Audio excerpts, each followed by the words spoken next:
A taça de vinho tremia levemente em sua mão enquanto ele encarava o líquido vermelho profundo. Do lado de fora da janela do hotel, o horizonte de Los Angeles brilhava sob a luz do início da noite. Ethan Monroe, magnata da tecnologia e queridinho da mídia, estava prestes a fazer algo que nenhum homem jamais deveria ser perdoado por fazer. Ele olhou em direção ao banheiro. O som da água correndo ecoava suavemente enquanto sua esposa, Angela, entrava no chuveiro. Sua risada ainda pairava no ar, inocente e alheia. Ela pensava que aquele fim de semana no Langley Grand Hotel era um gesto espontâneo de romance, uma escapada a dois, uma tentativa de reacender a chama que ambos admitiram ter enfraquecido nos últimos anos. Ele alcançou o bolso interno do paletó feito sob medida. Ali, envolvido em plástico estéril, havia um pequeno frasco de vidro. Dentro dele, um pó branco, quase sem peso, mas mais pesado do que qualquer culpa que ele já carregara. Ethan o encarou por um segundo a mais do que deveria, antes de torcer a tampa e despejar o conteúdo no vinho. Mexeu suavemente com um agitador de prata do frigobar. Não houve efervescência, nem mudança de cor, nenhum sinal. Era apenas vinho de novo. Ele colocou a taça de volta no balcão de mármore e se afastou. Seu coração batia forte nos ouvidos, enquanto ele se sentava à beira da cama, ajustando os botões de punho. Uma batida soou na porta. Ele a abriu com cuidado. Um homem alto com um moletom escuro estava do lado de fora, olhos fundos, expressão vazia. Ela está no chuveiro, disse Ethan friamente. Estará dormindo em alguns minutos. Faça o que veio fazer e depois saia pela escada lateral, sem câmeras, sem som. O homem assentiu uma vez, sem dizer nada. Entrou em silêncio, movendo-se como alguém acostumado a desaparecer. Ethan saiu do quarto. Não olhou para trás. 3 horas depois, Angela acordou lentamente com a cabeça pesada e os membros doloridos. O quarto estava com a luz fraca. Piscou 2 vezes, confusa, e olhou para o lado vazio da cama. Nada de Ethan. Um sorriso suave surgiu em seus lábios. Ela se lembrava do vinho, do calor, das risadas, depois da escuridão. Presumiu que tinha adormecido cedo demais. Talvez Ethan estivesse apenas deixando que ela descansasse. Ela pegou o celular. Nenhuma mensagem, nenhuma chamada perdida. Espreguiçou-se e passou a mão pelo abdômen inferior, sem saber que uma nova vida havia começado a se formar dentro dela. Uma vida concebida não por amor, mas por mentiras. Levaria semanas até que ela descobrisse a verdade. E quando descobrisse, nada em seu mundo seria como antes. Algumas traições são barulhentas e violentas. Outras vêm disfarçadas em lençóis de seda, com um beijo na testa e uma taça de vinho. Essa era do segundo tipo e iria destruí-la, mas também a levaria a uma verdade enterrada no fundo de seu passado, uma que nunca a havia deixado realmente, e a um homem que ela pensava estar há muito tempo fora de sua vida. Ela só não sabia disso ainda. Angela Monroe já acreditou em contos de fadas, não do tipo com sapatinhos de cristal ou feitiços mágicos, mas do tipo silencioso, em que o amor te encontra nos lugares mais inesperados e fica. Antes de se tornar esposa de um dos bilionários mais jovens da América, ela era apenas Angela Carter, professora de artes em uma escola pública de Sacramento. Ela amava o cheiro de tinta a óleo, o som do jazz suave tocando em seu pequeno apartamento, e o brilho nos olhos dos alunos quando descobriam que podiam criar algo significativo. Era prática, calorosa, um pouco tímida, e nunca imaginou que um dia viveria em uma mansão com chefes particulares e portões com segurança. Ethan Monroe entrou em seu mundo como uma rajada de vento. Ele foi dar uma palestra em uma convenção de tecnologia realizada no auditório da escola, onde Angela havia se voluntariado para curar uma exposição de arte dos alunos para os convidados. Ele a notou do outro lado da sala, não porque ela estivesse tentando ser notada, mas justamente porque não estava. Em meio a uma multidão cheia de ambição e brilho, ela permanecia em silêncio, ao lado de uma pintura de um horizonte urbano, ao pôr do sol. Seus olhos suaves, o sorriso discreto, a energia tranquila. Conversaram brevemente naquele dia, e 2 semanas depois ele voltou. Não para dar uma palestra, mas para vê-la. O relacionamento foi rápido, mas não parecia apressado. Ethan era encantador, atencioso e curioso sobre tudo o que Angela amava. Perguntava sobre sua infância, seus pintores favoritos, seus sonhos. Convidou-a para seu mundo com delicadeza, sem pressa. Em menos de 1 ano, estavam casados em uma cerimônia privada em uma vinícola no topo de uma colina no Napa Valley. As manchetes chamaram de História da Cinderela, a modesta professora de artes que conquistou o coração de um bilionário da tecnologia. Mas os contos de fadas sempre omitem as partes que importam, as concessões silenciosas, as dúvidas caladas, as sombras. Depois do casamento, Angela deixou o trabalho e mudou-se para a propriedade de Ethan, nas colinas de Baer. A casa era deslumbrante, com janelas do chão ao teto, cinema particular, jardim no terraço, e mais cômodos do que ela conseguia contar. Mas com cada novo luxo vinha um tipo estranho de vazio. Ethan estava frequentemente fora a negócios. Nova York, Londres, Tóquio.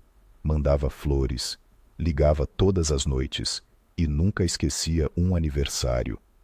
Mas algo em sua presença começou a parecer encenado, como se ela fizesse parte de uma performance, um papel que ele precisava que ela interpretasse. O que Angela mais queria era um filho. Desde o primeiro ano de casamento, sonhava em ouvir passinhos ecoando pelos longos corredores de mármore, cafés da manhã bagunçados, desenhos a dedo na geladeira e histórias para dormir, sussurradas, sob uma cabana de lençóis. Ethan concordava, a princípio com entusiasmo, depois com o tempo de forma mais passiva. Eles tentaram naturalmente por mais de 1 ano, sem sucesso. Depois vieram os médicos, os exames, as vitaminas, os cronogramas cuidadosamente programados. Cada mês trazia um novo tipo de decepção. Angela começou a culpar a si mesma, seu corpo, sua idade, seu estresse. Ethan sempre a tranquilizava dizendo que tudo ficaria bem, mas seus olhos diziam outra coisa. Com o tempo, seu toque se tornou distante. Raramente iniciava momentos de intimidade, oferecendo em troca presentes caros e férias planejadas. Amigos e familiares foram mantidos à distância. A melhor amiga de Angela, Lisa, morava em Sacramento, e as ligações entre elas foram ficando cada vez mais curtas. O mundo de Ethan era protegido. Seu círculo social era composto por pessoas poderosas, investidores, CEOs, influenciadores. Angela comparecia a bailes de gala e eventos beneficentes, vestida com vestidos de grife, sorrindo para as câmeras e respondendo perguntas educadas de mulheres que a viam como um acessório, não como uma parceira. Sentia-se mais como uma imagem polida do que como uma pessoa real. Mesmo assim, ela mantinha a esperança. Dizia a si mesma que todo casal passava por isso, que, assim que o bebê chegasse, tudo se encaixaria. Acendia velas antes de dormir, orava em silêncio, lia livros sobre maternidade às escondidas e sussurrava para as estrelas que estava pronta para ser mãe. Na superfície, a vida parecia perfeita. Um marido bilionário, uma mansão, roupas, carros, os holofotes. Mas por trás das portas fechadas, Angela vivia em silêncio, em uma bela gaiola dourada. Ela ainda não sabia, mas a maior traição de sua vida já estava em movimento. Não em uma sala de reuniões, ou em um escândalo nas manchetes, mas ali mesmo, em sua própria cama, no espaço onde o amor deveria existir.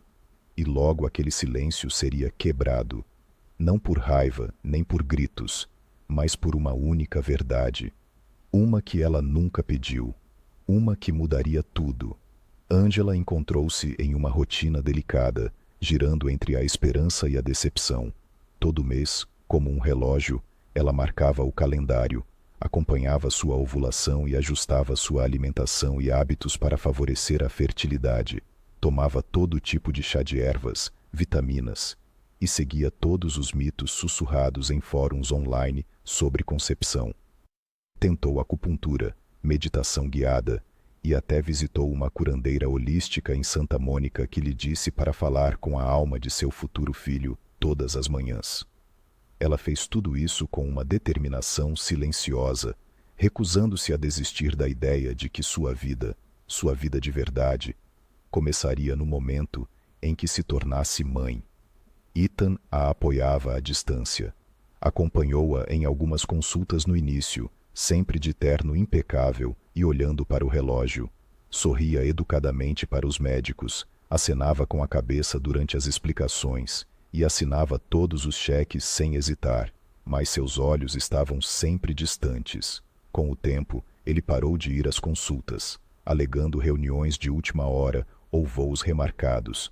Angela deixou de insistir. Não queria parecer um peso. Certa manhã, após uma consulta de rotina, o médico entregou a Angela um folheto sobre doação de óvulos e barriga de aluguel. Falou com gentileza, com cuidado, mas a mensagem era clara. Suas chances eram baixas. Idade, estresse, desequilíbrios hormonais. O caminho seria difícil. Angela sorriu durante a consulta, agradeceu e caminhou até o carro como se nada tivesse mudado. Mas, ao entrar, encostou a testa no volante e chorou em silêncio. Naquela noite, Ethan voltou de uma viagem a Zurique. Trouxe-lhe um colar de safiras minúsculas. Ela o beijou, agradeceu e o colocou imediatamente. Mais tarde, na cama, virou-se e sussurrou: talvez devêssemos considerar a FIV de novo, ou óvulos doados. Ethan não respondeu de imediato. Ficou olhando para o teto por um longo tempo, antes de se virar para ela e afastar um fio de cabelo de seu rosto. Vamos fazer uma pausa, disse suavemente. Não vamos deixar isso consumir toda a nossa vida. Vamos apenas voltar a ser nós dois por um tempo. Angela tentou concordar. Disse a si mesma que ele estava certo, que o amor devia vir primeiro, que eles eram o suficiente. Mas todas as noites, quando colocava a mão sobre o ventre, ainda orava por um batimento cardíaco. A distância entre eles crescia lentamente, como uma névoa se infiltrando na casa. Ethan ainda lhe trazia presentes. Ainda postava fotos de aniversário nas redes sociais. Ainda beijava sua bochecha antes de sair para o trabalho. Mas havia menos toques, menos risadas compartilhadas. Ele dormia do seu lado da cama, sempre de costas para ela. Às vezes nem voltava para casa, alegando reuniões tardias ou viagens inesperadas. Angela começou a desconfiar. Não de traição. Ethan não parecia ser esse tipo, mas de algo mais profundo, algo não dito. Notou mudanças.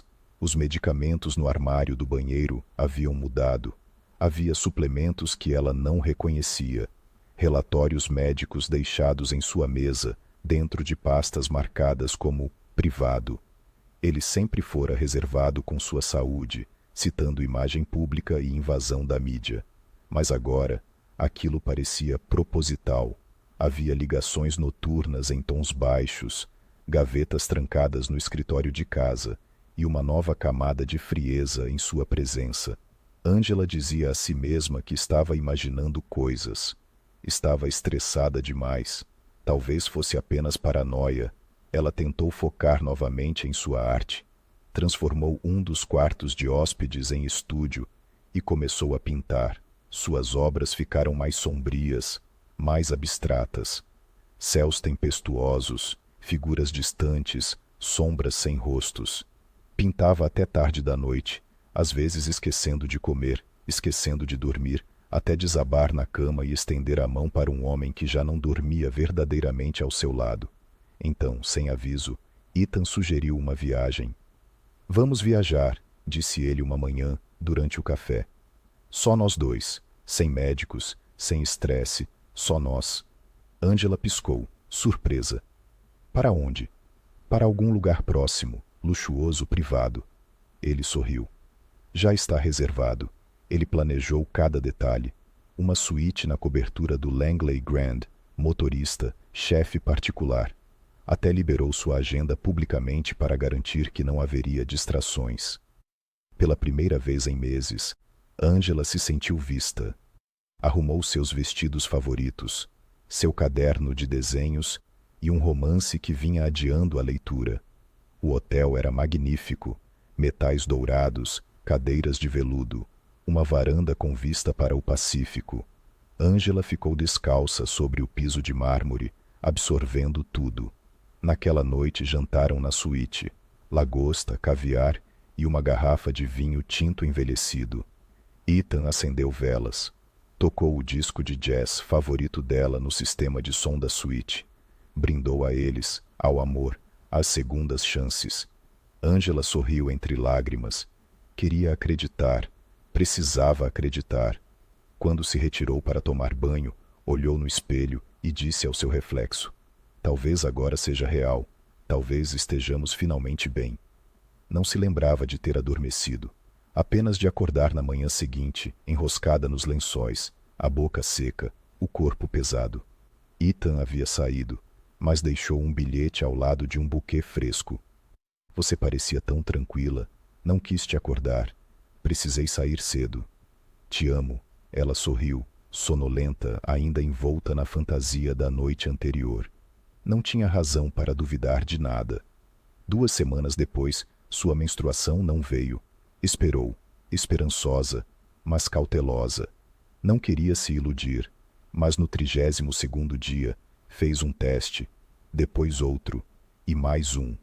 Todos com o mesmo resultado.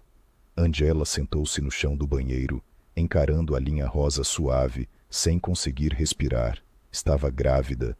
Depois de todos os anos, toda a dor, todas as orações. Havia acontecido. Estava gerando uma vida. Dirigiu direto para o escritório de Ethan. Não queria esperar o momento perfeito. Apenas precisava que ele soubesse. Levava o teste na bolsa, entre lenços e um protetor labial. Seu coração acelerava conforme o elevador subia até o último andar. Imaginou esse momento tantas vezes. Ele a ergueria nos braços, choraria, riria, a abraçaria. Mas quando entrou em seu escritório, a reação de Ethan foi bem diferente do que ela esperava. Ele olhou para cima da mesa, sorriu gentilmente, levantou-se e foi até ela. Angela colocou o teste em sua mão e sussurrou: estou grávida. Ele olhou para o teste, depois para ela. Tem certeza? Ela assentiu. Fiz 3. Nunca me atrasei assim. É real. Ele a abraçou e beijou o topo da cabeça. Mas seu abraço carecia de calor. Segurava-a como alguém que conforta um estranho. Angela percebeu, mas não disse nada. Voltaram para casa naquela noite em silêncio. Ethan lhe serviu um copo de água com gás e perguntou o que queria para o jantar. Não mencionou a gravidez novamente. Angela esperou, esperando que ele reagisse, que o choque passasse. Mas os dias se passaram e ainda nada. Nenhuma conversa sobre nomes, nenhum plano para o quarto do bebê, nenhum brilho nos olhos dele. Quando tocou no assunto 1 semana depois, ele apenas disse: não vamos apressar nada, vamos viver um dia de cada vez. Angela assentiu, mas algo dentro dela começou a se partir. Estava carregando o filho deles e nunca se sentira tão sozinha. Ethan continuava distante, cumpria as formalidades. Marcou sua primeira consulta pré-natal, contratou uma enfermeira particular, organizou planos alimentares orgânicos, mas emocionalmente estava ausente. Angela voltou a escrever em seu diário, registrando cada chute, cada movimento, cada dúvida. Pintava menos, caminhava mais e tentava manter a calma. Mas o silêncio entre eles havia se transformado em um muro. Observava outros casais nas salas de espera, de mãos dadas, contando piadas baixinho, acariciando barrigas com orgulho, e se perguntava repetidamente Por que Ethan parecia tão vazio? Algo estava errado. Sentia isso nos ossos, e logo ela descobriria o quão fundo esse erro ia. Não era apenas um segredo, nem uma mentira. Era uma escolha. Uma decisão feita muito antes de ela ver aquela linha rosa. Uma escolha que desfaria tudo o que ela pensava saber sobre o homem que amava. As mudanças começaram pequenas. Angela as notou, não em gestos grandiosos ou confrontos, mas nos detalhes, sutis, consistentes e silenciosamente perturbadores. Ethan passou a trancar a porta do escritório, algo que nunca havia feito antes. Agora carregava um celular separado, que mantinha virado para baixo em seu criado mudo e nunca usava na frente dela. Angela perguntou sobre o aparelho uma vez, e ele respondeu que era para clientes internacionais, mas não deu mais explicações. Uma noite, ao tocar sua mão durante o jantar, ele se encolheu levemente, pediu desculpas na hora e voltou a tocá-la, mas aquele instante permaneceu na mente de Angela muito mais do que o gesto. A princípio, ela tentou abafar as dúvidas. Disse a si mesma que era a gravidez, os hormônios, a sensibilidade aguçada, mas a intuição tem uma maneira insistente de se revelar quando a verdade está sendo escondida. Não grita, sussurra, e depois assombra. Angela começou a prestar mais atenção. Percebeu que ele recebia documentos via mensageiro tarde da noite, e quando uma vez ela se aproximou da porta para cumprimentar o entregador, Ethan a interceptou no corredor com um sorriso rígido e a conduziu de volta para a miricama. Havia papéis médicos em sua pasta que não tinham nada a ver com ela ou com o filho deles. Uma tarde, enquanto Ethan estava em um evento de caridade em Chicago, Angela se viu sentada em sua mesa. Disse a si mesma que só procurava por selos, mas no momento em que abriu a gaveta e viu uma pasta rotulada como Privado Dr. Rosen, tudo mudou. Ela hesitou, encarando a pasta com as mãos frias e trêmulas. Lentamente, abriu-a. Dentro estavam impressos e-mails, relatórios laboratoriais, recibos e listas de prescrições. Seus olhos se moveram rápido, captando palavras-chave que a gelaram. Avaliação de fertilidade, fator masculino, motilidade zero, coordenação de doador, acordo de confidencialidade. Os papéis datavam de até 2 anos atrás. Angela recostou-se na cadeira, com a respiração curta. Ethan havia passado por testes de fertilidade o tempo todo, em segredo. Todos aqueles meses em que ela se culpava, engolia pílulas, chorava nos banheiros, culpando seu corpo. Ele já sabia a verdade. Ele era infértil e nunca contou para ela. Ela apertou a mão na barriga, o bebê chutando suavemente sob a pele, como se sentisse seu desespero. Como ele pôde esconder algo tão importante dela? E, mais importante ainda, como ela estava grávida se Ethan não tinha esperma viável? Angela passou os dias seguintes em um nevoeiro, dividida entre a descrença e o medo. Procurou pistas pela casa, relembrando conversas, analisando as linhas do tempo. Então, numa noite, abriu a agenda de viagens de Ethan, algo que ele costumava deixar no armário. Dentro havia um recibo de reserva no Langley Grand, o mesmo fim de semana em que haviam feito aquela viagem particular. Mas o detalhe que parou seu coração foi o fato da reserva ser para 2 quartos separados, não um só. Sua mente disparou.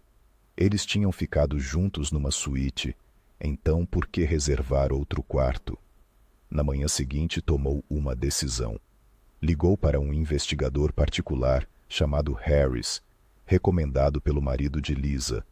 Não deu muitos detalhes, apenas pediu discrição e rapidez.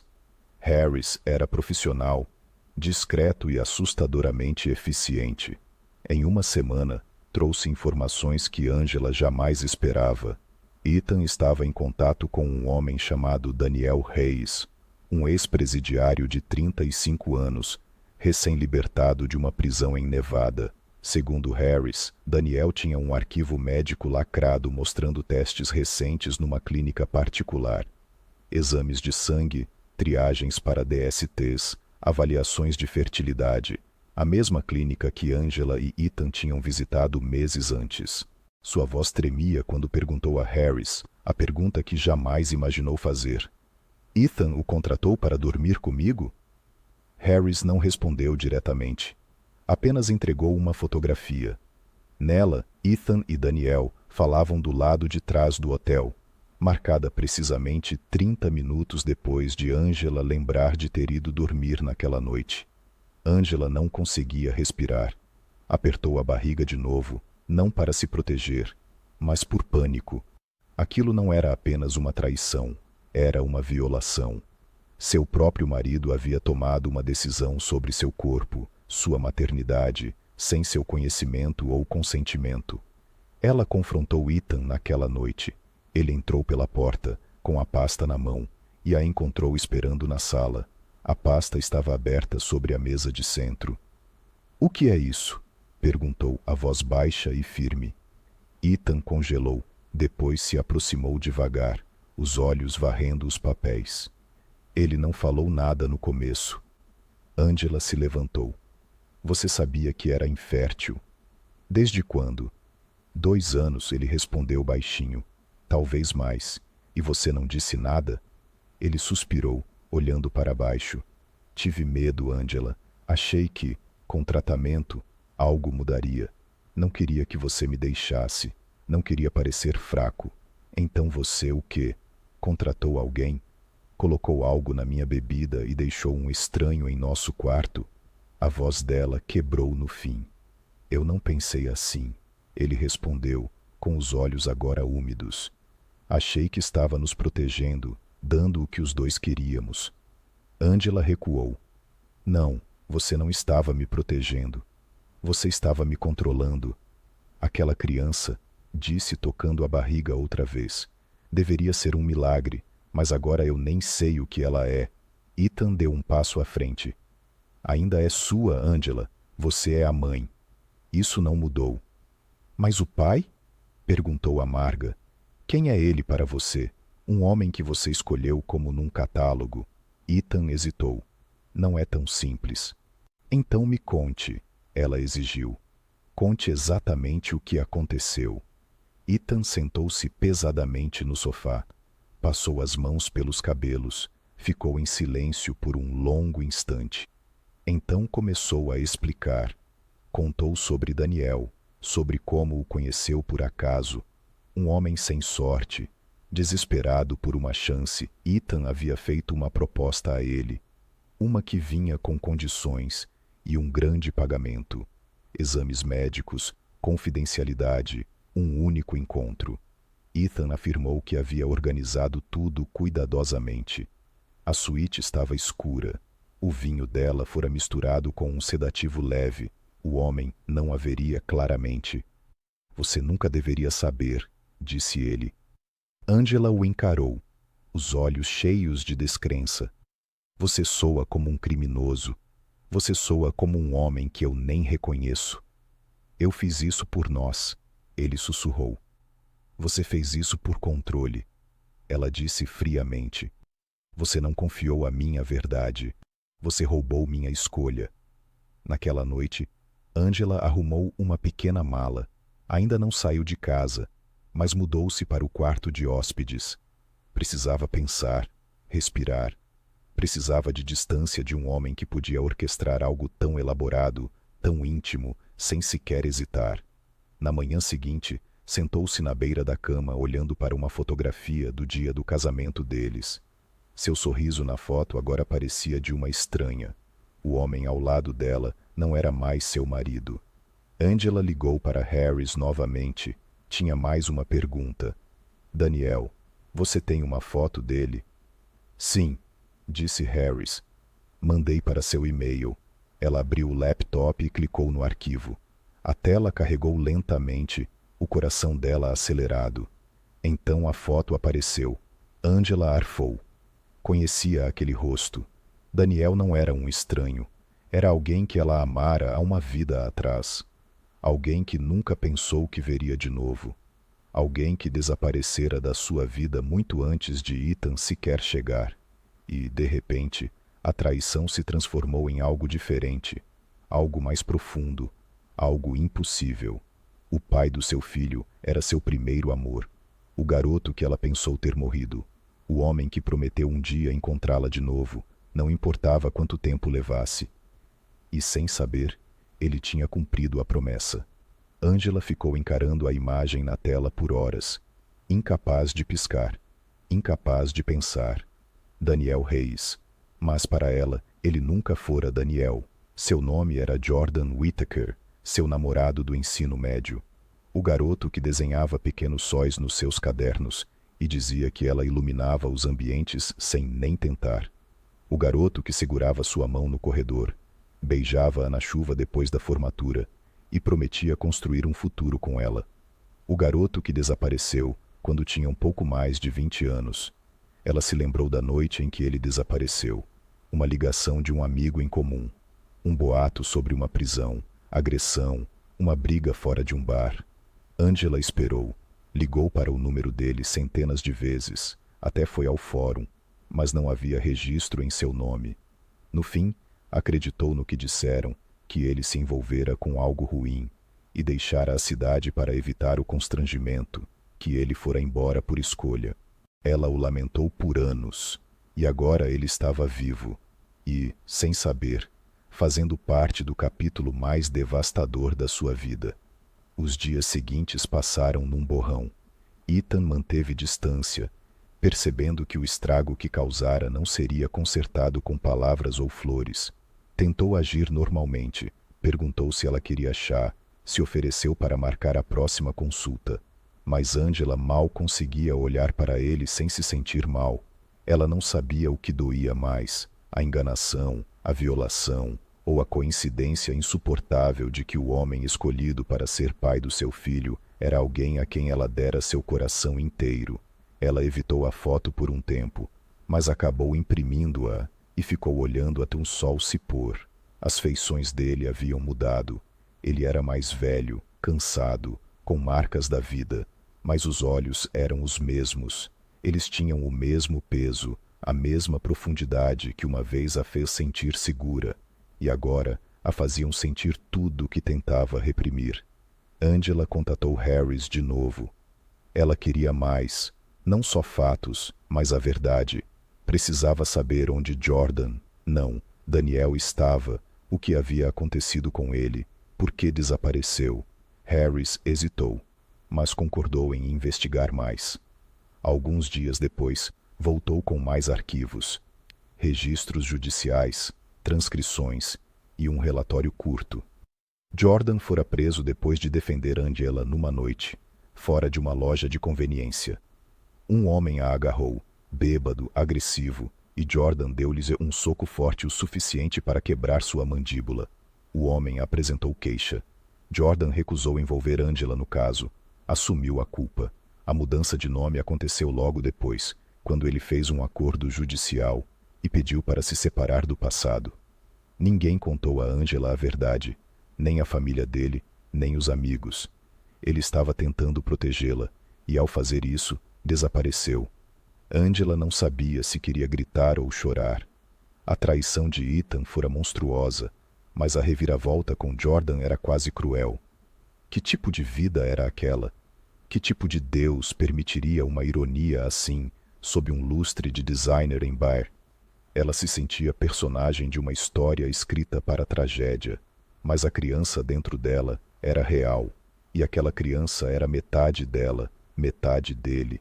Ela dirigiu por horas naquela tarde, sem saber exatamente para onde ia, até se encontrar em frente a um pequeno jardim comunitário em West Hollywood. Era um lugar que ela e Jordan costumavam visitar na faculdade. Naquela época, era só um pedaço de terra com cercas quebradas e plantas esquecidas.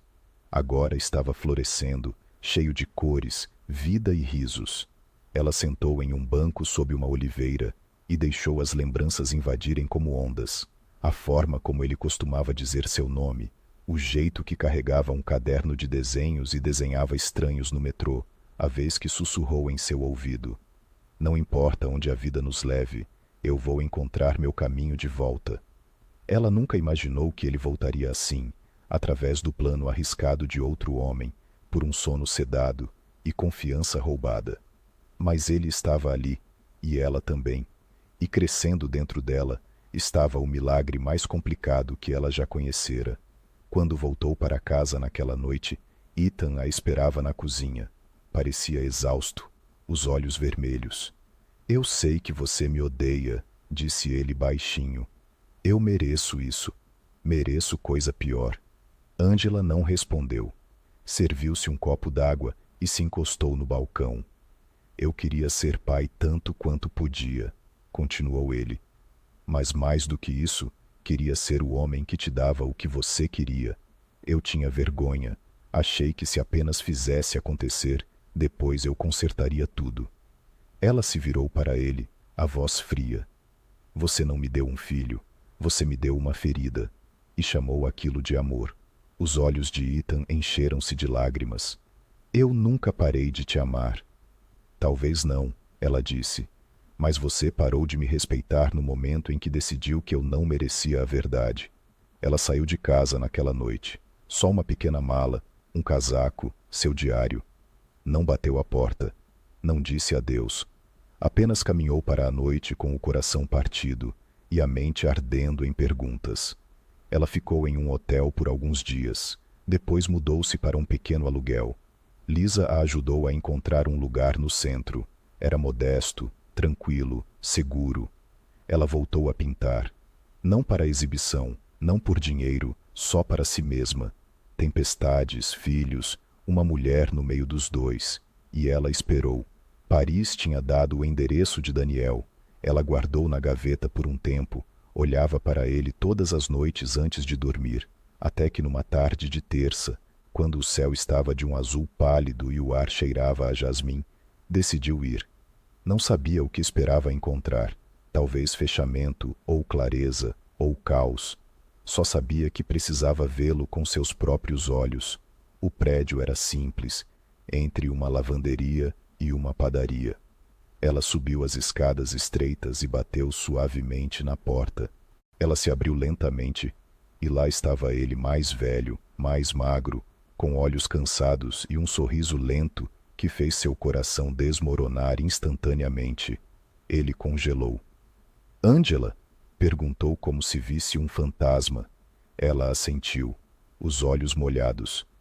Eu não sabia, disse imediatamente. Juro que não sabia que era você. Só percebi depois que ela entrou. O apartamento era pequeno, cheio de livros, desenhos e cheiro de algo cozinhando no fogão. Sentaram-se. Ele fez chá. Ela contou tudo, cada exame, cada mentira, cada noite se perguntando quem ela havia se tornado. Ele ouviu sem interromper, as mãos tremendo levemente enquanto segurava a xícara. Quando ela terminou, olhou para ele.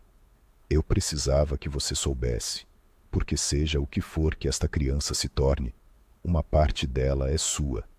Ele olhou para ela por muito tempo, então sussurrou. Você sempre foi a melhor parte da minha vida. Só nunca tive chance de te dizer isso. No fim, Angela saiu sem promessas, sem decisões, apenas com uma estranha e pesada paz. Pela primeira vez em meses, dormiu a noite toda sem acordar em pânico. E de manhã, abriu a janela, deixou a brisa entrar e começou a escrever o nome de seu filho não nascido no caderno de desenhos, não porque tivesse decidido algo, mas porque estava pronta para recomeçar, mesmo sem saber onde isso a levaria. As semanas seguintes passaram em silêncio. Não aquele silêncio frio e sufocante que costumava pairar pelos corredores da mansão Monroe, mas um silêncio mais quieto, mais reflexivo, daquele que permite pensar, sentir, curar. Angela encontrou conforto em seu pequeno apartamento, na luz da manhã filtrada por persianas baratas, no zumbido distante da cidade, no peso e calor de sua barriga crescendo, ela ainda sentia dor, mas a dor não mais a dominava. Ela a via como uma memória, não uma mestra. Ethan tentou contato uma ou duas vezes. Uma mensagem, um e-mail, um áudio que terminava em longos silêncios. Ela nunca respondeu. Não precisava. A ferida que ele deixou havia sido reconhecida, e agora ela a deixava cicatrizar no seu próprio tempo. Lisa a visitava frequentemente trazendo sopa, livros, fofocas e distração. Algumas noites sentavam no chão de pijama, assistindo filmes antigos e rindo daquilo que antes as fazia chorar. Não era que a dor tivesse desaparecido. Não parecia mais a única história. Daniel também se mantinha distante, mas presente. Não pressionava, não ligava ou mandava mensagens desnecessárias. Uma vez deixou mantimentos na porta, com um bilhete que dizia: sem pressão, só cuidado. Numa noite deixou um desenho, um esboço a lápis de uma mulher segurando uma criança, ambos sem rosto, mas inconfundivelmente cheios de calor. Ângela o manteve na parede perto da cama, não como uma declaração de intenção, mas como um reconhecimento silencioso de algo real e inacabado. Então, numa tarde quente no começo da primavera, a mãe de Ângela chegou sem avisar, carregando uma mala e a expressão de quem já ouviu demais de muita gente, e decidiu que era hora da verdade. Sentou-se diante de Ângela e pediu chá. Quando o chá foi servido, disse simplesmente: Ethan veio me ver. Ângela ergueu a sobrancelha, mas não disse nada. Ele me contou tudo, continuou a mãe. A infertilidade, o hotel, o homem, a mentira. E depois ele disse algo mais. Ângela esperou. Ele disse que se arrependeu, não só porque isso custou o casamento de vocês, mas porque viu você desmoronar sob o peso de uma mentira que ele plantou. E ele disse algo que me fez perceber o quanto ele está quebrado. Ele disse que achava que você nunca ia descobrir. Ângela desviou o olhar. Ele estava errado em muitas coisas. Estava, concordou a mãe. Mas não vim aqui para defendê-lo. Vim porque precisava que você ouvisse algo de mim. A mãe respirou fundo. Quando seu pai nos deixou, eu disse a mim mesma que nunca mais precisaria de um homem. Eu te criei sozinha, paguei as contas, ignorei os sussurros e sobrevivi. Mas também me tornei dura. Disse a mim mesma que força era nunca depender de ninguém. E talvez por isso nunca te contei o quanto eu ainda estava machucada. Eu te vejo agora, Ângela, e me vejo também, forte, corajosa, mas com tanto medo de ser ferida de novo que está disposta a sair de tudo, até mesmo da chance de se curar. A voz de Ângela estava calma, mas firme. Isso não é sobre medo, mãe. É sobre confiança. Ethan a quebrou. Daniel nunca pediu por isso. A mãe assentiu. Então, do que está esperando? Ângela não respondeu, não por não saber, mas porque a resposta já se formava dentro dela, silenciosa como o batimento que sentia a cada noite sob a pele. Naquela noite, ela saiu para caminhar. A cidade brilhava sob as luzes de postes e os néons, e ela se encontrou num banco de parque perto do rio. Sentou sozinha, observando um casal passar com um carrinho de bebê, rindo baixinho. Imaginou-se ali, não com Ethan, nem necessariamente com Daniel, mas com alguém que a olhasse do jeito que ela merecia ser vista. Não como um recipiente, não como um troféu, nem como uma segunda chance, mas como uma pessoa inteira. Ela fechou os olhos e sussurrou para o bebê: Quem quer que sejamos, vamos ficar bem. Na manhã seguinte ligou para Daniel. Podemos nos encontrar? Perguntou. Ele não perguntou por quê, simplesmente disse que sim. Encontraram-se num café tranquilo entre uma livraria e uma floricultura. Ângela chegou cedo, pediu chá de camomila e esperou. Quando Daniel entrou, ela se levantou.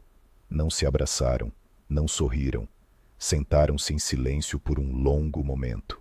Então ela começou, contou tudo de novo, não só os fatos, mas os sentimentos, o medo, a raiva, o luto, a confusão. Ele ouviu como sempre fazia, sem interromper, os olhos nunca deixando os dela. Quando terminou, perguntou: O que você quer disso? Daniel olhou para baixo, depois voltou a encará-la. Não quero nada que você não esteja disposta a dar. Não espero ser pai. Não espero ser perdoado. Só quero ser alguém que não fugiu quando importava. Ângela assentiu. E se eu disser que ainda não sei o que quero, então ainda estaria aqui, disse ele.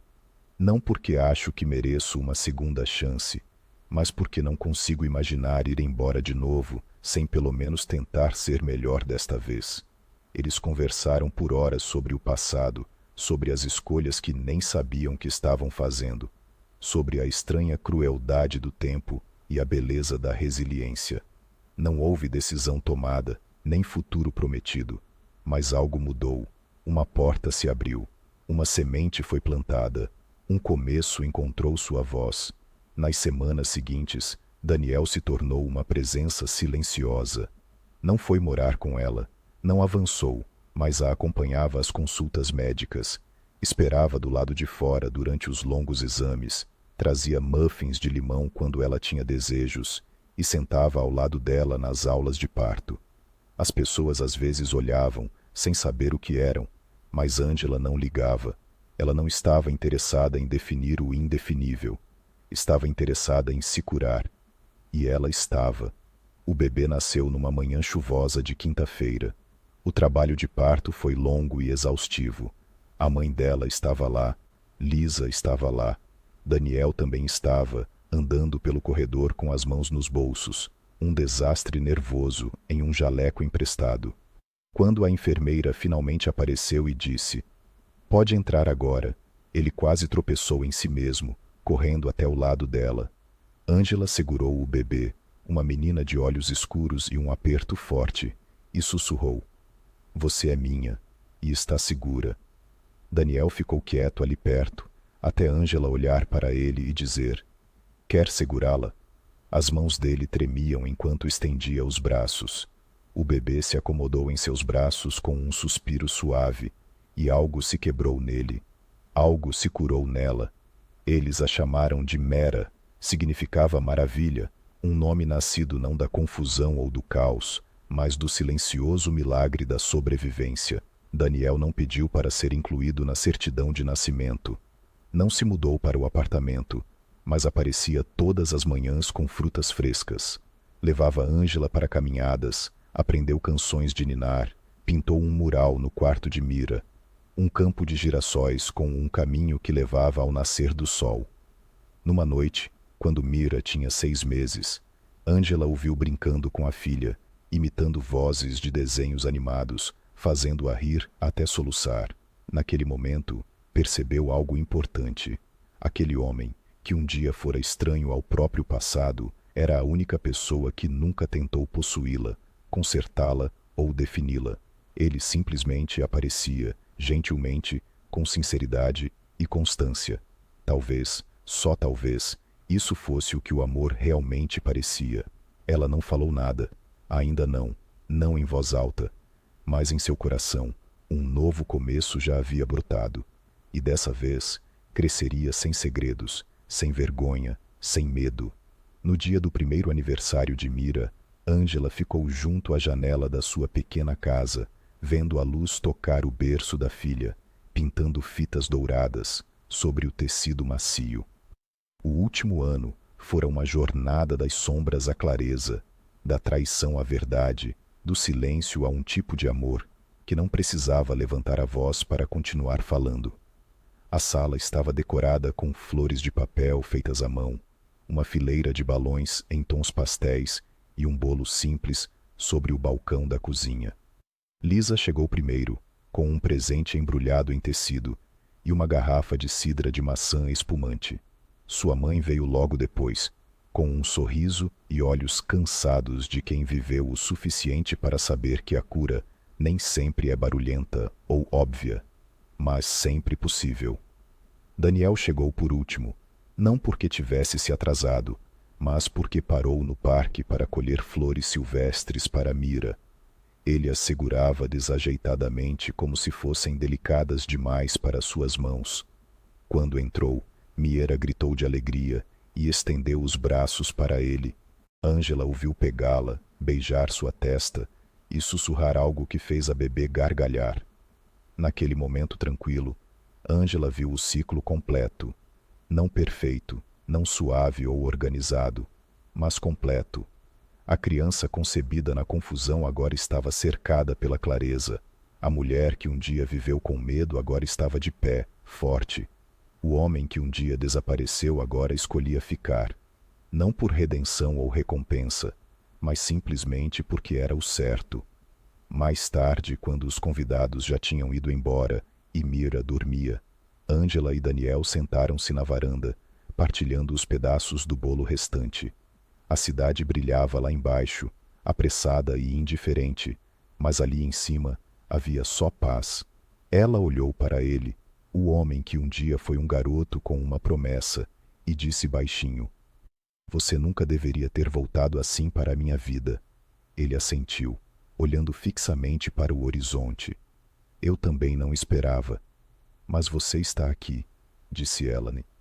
"E eu não tenho mais medo disso." Ele se virou lentamente. "Ângela", disse suavemente, "nunca vou pedir que esqueça o que aconteceu, mas vou passar todos os dias esperando poder te ajudar a carregar isso." Ela não respondeu com palavras. Estendeu a mão para a dele. Não um gesto dramático, não um voto, apenas um toque que dizia: "Sim, começamos aqui." Nos meses seguintes, não anunciaram nada, sem declarações grandiosas, sem postagens nas redes sociais, apenas passos pequenos, jantares juntos, caminhadas com Mira, manhãs de companhia silenciosa e, eventualmente, a mudança para uma casa com quintal e espaço para arte e risadas. Ângela voltou a pintar. Ele deixou o país logo após assinar os papéis do divórcio. Disseram que se mudou para a Suíça, afastando-se silenciosamente da empresa e sumindo dos olhos do público. Ela não o odiava mais. Tirou aquele peso, não por ele, mas por si mesma. Com o tempo, Ângela entendeu que algumas histórias não são para serem reescritas. São para serem sobrevividas, aprendidas e deixadas ir. O amor que ela achava que precisava não era amor, mas o amor que nunca esperou, que voltou por uma porta que julgava fechada para sempre, foi o que ficou. O que cresceu devagar, firme, como uma árvore nascida em solo quebrado. Se há uma coisa que ela diria a qualquer mulher à beira de um coração partido, seria esta: não deixe a mentira de alguém definir seu valor. Você não é a soma do que outros escolhem para você. Você é o que escolhe se tornar. E às vezes, o amor volta, não para te resgatar, mas para lembrar que você sempre valeu a pena.